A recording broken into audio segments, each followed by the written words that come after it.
Hello everybody, I'm Reverend Brian Blayer. I'm here with you on Crossroads, a show where we talk about the intersection of everyday life and faith. We are here with two special guests today, Janna and Madison, who are going to talk to us about the vocation of staying at home to be a parent. I'd like to call it vocational parenting. We'll see what everybody else thinks. What's up? Everything okay? My light isn't on when I. Are you? Can we hear you, Madison? I can't hear Madison. Can you hear Madison? Can everybody in the world hear Madison? Hello Madison? out there. You're on there, Madison. Am I? Oh yeah, I think so. Say something again. Hey there, everybody. Oh yeah, you got to get a little closer to the mic. I'm going to make a few announcements and then we're going to jump into the show here. We got some great things coming up. First, I want to tell you our next guest on WHUS Stores 91.7 next week on Crossroads is Dylan Mello. He's a trainer, personal trainer, physical trainer who has worked here at UConn and is currently working at our local high school and doing a few other things. He's going to be on. The week after, you heard our theme song that is done by Kirk Douglas, the guitar player from The Roots. They play on Jimmy Fallon these days. He will be our special guest in a couple of weeks. We have a number of wonderful events that are happening in our community, and you can join any of them. Let's see here. There happens to be an organ concert at this great church right here on campus, St. Mark's Episcopal Chapel. So if organ music is your thing and you have some time, February 6th, come on out. I know that tonight, is today February 2nd? What's today's date? Today's the 4th. When did that happen? All right, that already happened. The Covenant Soup Kitchen had the polar plunge. I hope everyone who participated got warm and dry very quickly, and thank you for those who helped out with that. February 9th coming up, Cupid Made Me Do It. It's the run for the romantic Willimantic Chocolate Fest. So if you've got your running shoes on and you want to get in the mood for Valentine's Day, come help out and join in the Cupid Made Me Do It run on February 9th. Last announcement here, February 16, Wayne, the Wyndham Area Interfaith Ministry is having an in-house flea market at 9 a.m. to noon. All these events that I'm announcing are going to good causes in the area, so if you want to come out and help out and be part of the community, please join everyone. If you want to communicate with us here on the show, you can go to Twitter and get in touch with me at Rev Blayer, REVBLAYER. I'm here with our two special guests today, Madison and Janna, and we are going to talk about their vocation of staying at home to be parents. Hello to you two. Hello. Hi, Brian. Thanks for having us. How about Madison? Are you okay with your microphone there? Well, that's a question for you guys. Yeah, let's see. Guest two, we're going to bump you up just a bit. You should be good now. How's that? How's everybody out there? I think it's good. I don't know if I could hear her. Her light isn't on, but We got you guys. You do. Let's bump you up. How about we start with our first question, and we'll play with the levels as we go. The first question for everybody out there is for both of you, Madison and Janna. Why don't you, if you don't mind, describe your faith life to us, whatever that means to you. Whoever wants to go first. Well, I'll take this. I grew up in the Episcopal tradition, and faith was a very important part of my life, mostly because it was an important part of my father's life. So he was kind of the model of going to church and praying before dinner, and so it was a part of my childhood. I was confirmed in the Episcopal Church, and then I took some time to kind of explore my own spirituality, and then it really was after having children and having young children in the house that I wanted to get back to a more consistent practice, and so I found St. Mark's Episcopal Chapel on campus. Best church in the world. That's the rumor. The priest isn't so good, but everybody else is all right. It's a great place to be, and open hearts, open minds, open doors. So that's what I love about it. So yeah, I've been there and been happy and furthering my Episcopal learning and Christian learning. How about you, Janna? Well, I did not grow up in the church at all. I actually became a believer when I was an adult, so it was a choice that I made on my own. And so we go to a church. It's a non-denominational church in Wellington called St. Paul's. And so I guess I would consider myself a Christ follower. It's sort of a way of life for us, and it helps us in all the decisions we make. Very good. All right. Everybody out there, just so you know, we're talking about faith and the intersection of our everyday lives. And whatever faith means to you, we want our guests to be able to just share a little bit about what that is. It doesn't have to necessarily be a religion, but whatever faith means to you. So I really appreciate both of you sharing a little bit about that. Let's get into the idea of how faith intersects with your life as stay-at-home parents. So I think many people of faith in our country stay home to raise children, and they might homeschool and develop a whole lifestyle around staying home that's very distinct. What's your motivation for staying home? And maybe even if that's some sort of an expression of your faith, you could talk about that a bit. Well, you know, I was working at a wonderful place in Hartford, and when I had my first daughter, and then went to part-time because I knew I wanted to try and find some balance. And then it was about a year after having our second child that I decided just to stay home full-time. So there was there was a list of pros and cons, and I loved where I worked, but I just decided that staying home was going to be easier. It was going to take out some of just that everyday stress.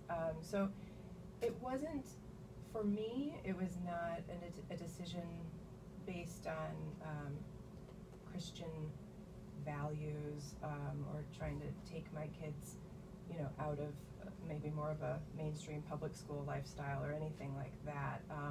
But it was based on values as far as finding some simplicity and taking out some of the running around that we do. I realized I did a lot of prep work and running around and driving to take my kids to daycare, to go to work, and then come home and kind of do it all over again. And I realized that there needed to be something, there was probably something more out there for my motherhood. Thanks. Janna, how about you? Yeah, I agree with Madison. This whole idea of simplicity certainly makes life easier in many ways. I would agree that I don't necessarily think it was a spiritual decision, though. You know, I have homeschooled for a period of time, more out of necessity. It wasn't necessarily a spiritual choice, but I could see how you could practice and teach biblical values in a more structured way on a regular basis. When you just have the time, you're able to do that. But I see our faith lived out no matter where we are. So we could live that out in the public schools. We can live that out at home. We should be doing that. So the desire to stay home was sort of something I always knew would be a part of me. I always had this intention to stay home and raise my kids. It's a choice. It's not a choice for everybody. So I find value. You know, I know many people find value in their work outside of the home, and for me, the choice was just to stay home with my family. Very good. Well, how about this? So you make this choice. You have children. You're at home. You're raising your children at home. Yeah, you may have gone into this with certain expectations. How have your expectations of staying at home to raise your children matched up with the reality? Well, expectations are inevitably not going to be met, right? Such is life. But yeah, I think that there's a certain expectation, maybe more broadly, about stay-at-home parents. And I would say, even if I could get outside the just being a stay-at-home parent, but just being a person in our world and having like the social media identities that we all have, that there is a certain amount of perfection that has become maybe a standard. And so being a stay-at-home mom doesn't necessarily mean that I'm making bread at home, or I do like to get into the classroom and see my kids, in school sometimes. Now that they're older, not so much, but yeah, there's a certain expectation that we're going to be everywhere doing everything for our kids, but as they get older, we're also needing to teach them independence. So I don't want to be doing everything and making sure that everything is perfect all the time. So there's a sense of actually discernment of what are we going to spend our time on, and it's not just running after our kids and making sure that they're perfect and that they're always wearing matching socks or all any of the above. Janna, how about you? Your expectations versus how everything really goes? Yeah, I can't say that I had huge expectations. I was kind of go with the flow type of person, but I would say that it's been harder than I envisioned. And like Madison, I have kids that are older, and just because they're older and more independent in many ways doesn't mean that they need us any less. In fact, sometimes I think they need us more. In the earlier years, we're sort of caring for their every need and just kind of keeping up with their energy levels.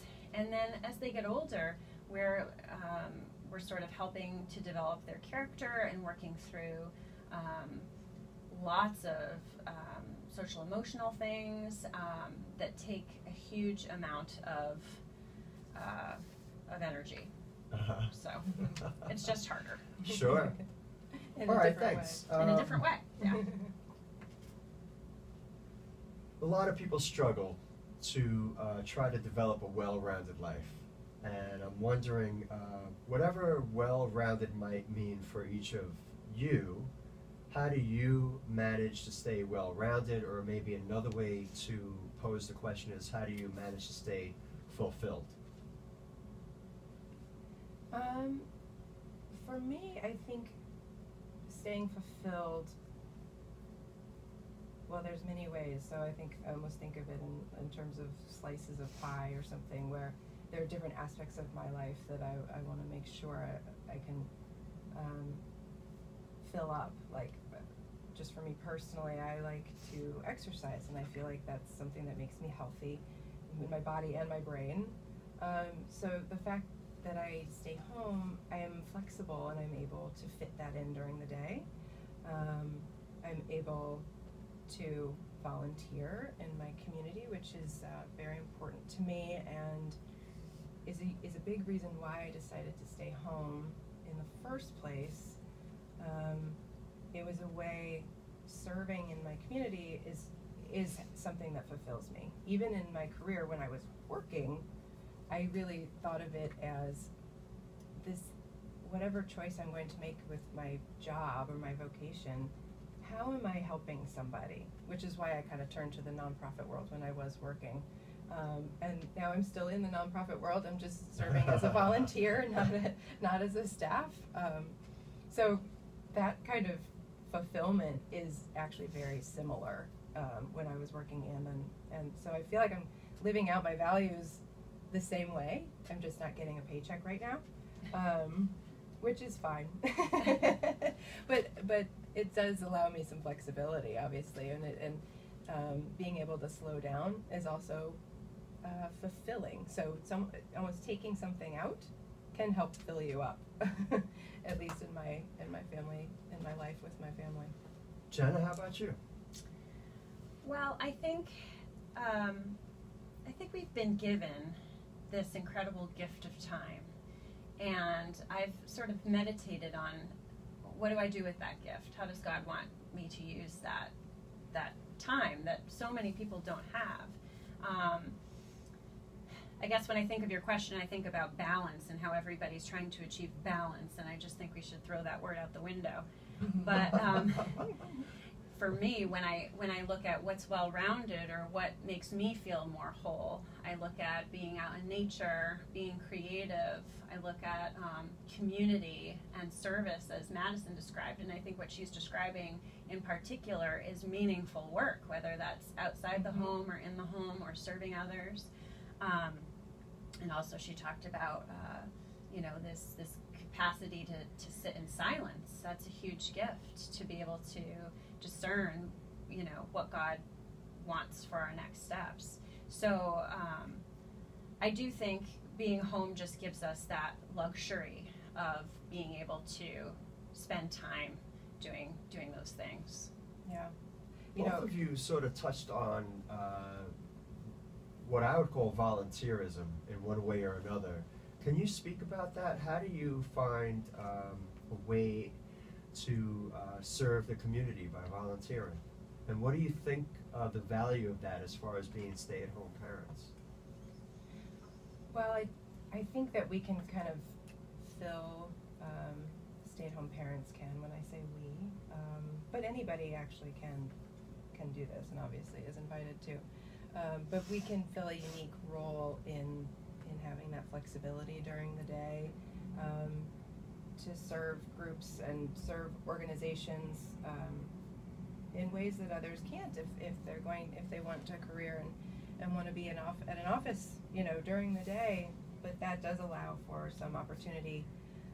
I've found a lot of opportunity to serve at church, organizing the Sunday school program, and currently serving as warden of our church.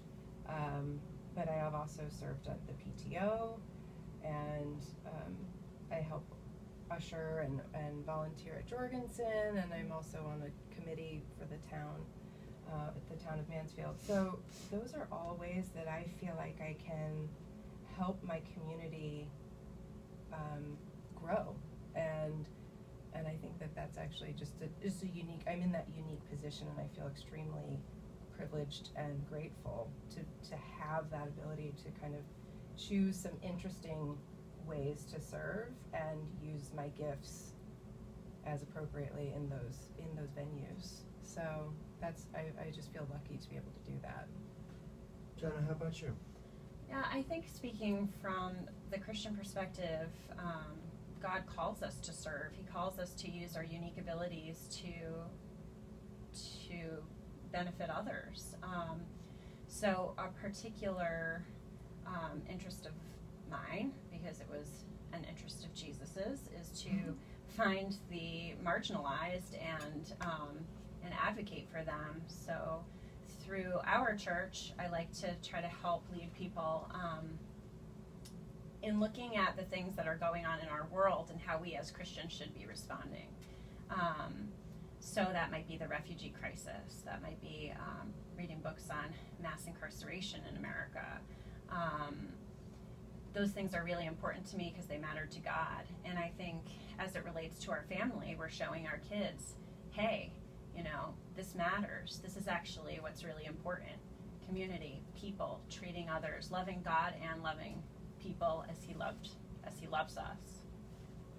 You use a phrase, what's really important. And I think that for people who have a faith practice, most often they might see their lives set within a kind of greater context. Like, my life is not simply my own. I'm part of a universe. I'm part of a community. For certain people of faith, like everyone in this room is talking about Christianity, Christians might say that their life is set in the context of the kingdom of God, for example. How about you guys? What can you say maybe for our listeners about the value of being a stay-at-home parent, like in the context of a society? Well, yeah, we are. I do feel like we're all parts of a greater whole, right?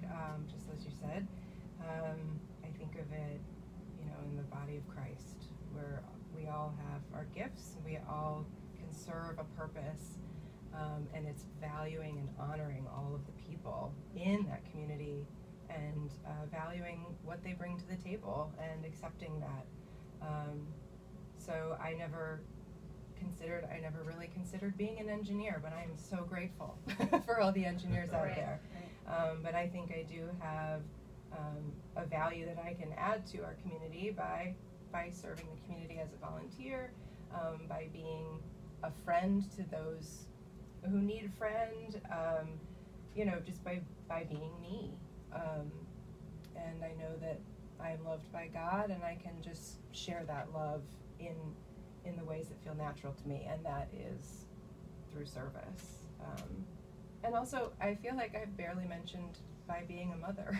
Right. I'm a stay-at-home mom, but it's so funny when I don't even, sometimes my kids are almost, because they're in school all day, they're good until 3, and so I find myself being busy with so many other things, and I'm like, oh yes, I'm also a mom. That's actually my number one priority, being a mom and a wife, and just creating that strong family, and then being able to share that love too.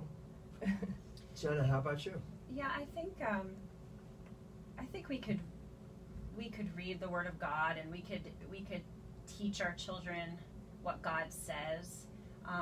But I think the most impactful thing we can do for our children is to show them how God uses us to show His love in the world.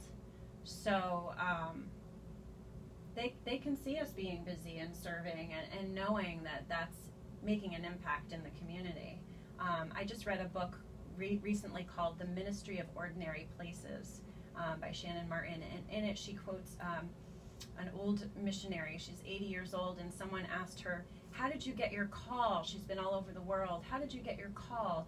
And this woman said, I got saved. And your mission field is right between your 2 feet. So that might be in your kitchen at your house. That might be in your church building. That might be on the streets of Willimantic.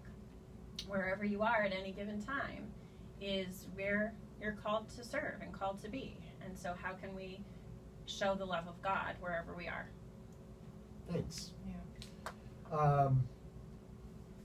This brings up a question I think is an important one to address. You said something, Madison, and I tried to remember it, and now I just forgot it. But I'm going to go straight to the question and promise that it's your fault. So I would classify both of you as modern women, and you both have talked about being married. So you're women with husbands. How does feminism come into play in all of your thinking around being a stay-at-home parent? And I say stay-at-home parent, but I happen to be in a room with 2 moms. So for you as 2 stay-at-home mothers, how has feminism come into play? Yeah, that's been it's been a struggle, actually, just to think about what kind of a message am I sending to my kids, and not just my daughter, but actually especially my son. What kind of what's his expectation when he grows up? I won't be serving him dinner, and you know what? Maybe his wife or his husband won't be either. So he needs to know that. But yeah, it has been a struggle, and what really it comes down to is the fact that I had a choice, and that I made that choice to stay home for the good of my own sanity, but also for the benefit of my family. And that's where I feel like I'm privileged to make that choice. And I don't think it makes me any less of a feminist that I'm at home. It doesn't mean that feminists are only out in the working world. They are everywhere, and feminists are needed everywhere. Feminists aren't just women; they're men. Like I said, like my son is a feminist, or I'm going to raise him to be one. He'd better be. Janna, how about you? Yeah, I guess I don't struggle with it so much because I don't really think of my role as being terribly traditional, but I guess it is. You can also argue that it might be radical because there aren't a lot of us at home anymore. But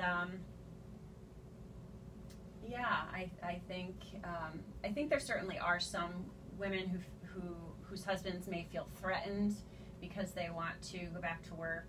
I've tried it. I've just realized I can't do it all. So I choose to stay home as well, like Madison. I don't have a husband. I have a husband that would support me in whatever decision I make. He's let me travel to Africa during the school year a couple of times. Like I can kind of make those choices freely, and you know, I'm happy to do that, I guess. Yeah, well, what I was gonna say, because I struggle with almost the imagery, and it makes me almost go back to that perfection image of what a stay-at-home parent's typically we have is. it all together. Yeah, that you know, maybe that I'm putting on makeup and then going making scrambled eggs for my family in the morning or something. That's clearly not happening.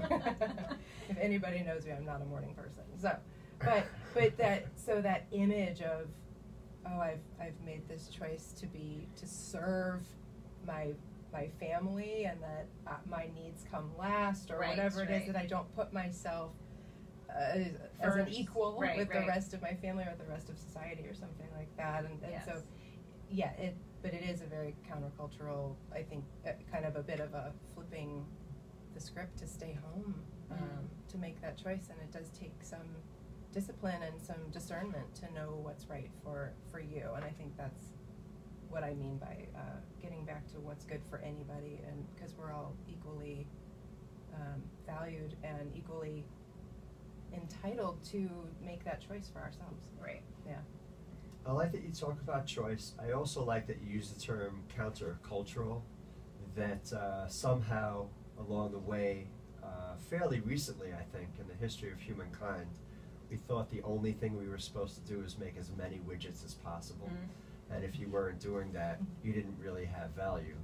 And so I like that you bring up the idea of being countercultural. I also like that you bring up the idea of what I understand to be called self-care. Like, I count too. And the first image that came to my mind is All in the Family with Edith Bunker, who would dote on Archie. But then every once in a while, you all knew that she was really just surviving and making this up, really, and being the kind of stay-at-home mother she was supposed to be, and never thinking of herself. And you'd watch her blow up at Archie like every 10th episode. And so you guys sound like you have a very healthy balance in this. It might be blowing up, but it's not because you guys aren't taking good care of yourselves and thinking this all through. I want to stop just for half a second. Everybody, this is WHUS Stores 91.7. I'm the Reverend Brian Blayer.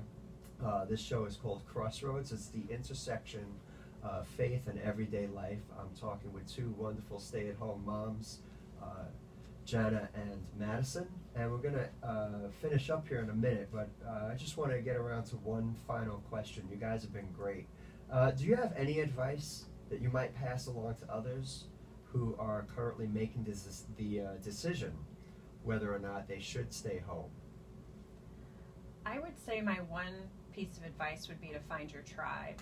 I think that being a stay-at-home parent can be kind of lonely at times, especially, you know, I feel like I was well connected when my kids were young, and everybody, not everybody, but many people had kids at home, and we would have lots of play groups. I was connected to a local mom's group. Once kids started going back to school, that's when parents realized, oh, they're pretty independent. I can go back to work now. And so when you look around, there aren't that many people left. So definitely go find your community. They're out there. You got anything, Madison? Yeah, I would say listen to the voice inside you to know if it's right for you, and know that it's never too late or too early. You can always go back to work. There are many careers out there, and you know, if anybody is interested in exploring that, they should. You guys have been great. Everyone, my name is Reverend Brian Blayer. This is Crossroads. Have a wonderful day. WHUS Stores 91.7.